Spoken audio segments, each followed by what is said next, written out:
formula to find out the value or the number of bolts.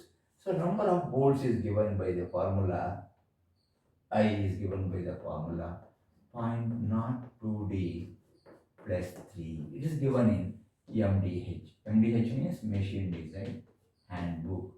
So it is 0.02, diameter is 85, shaft dia plus 3. And this works out to 4.5 volts. The number of volts required is 4.5. You know friends, you cannot have fraction volts. You can have 4, 5, 6, a number which is odd or even, but not a fraction. But so we are going to adopt this I is equal to 6. I will say here, preferably a higher and even number, preferably an even number, an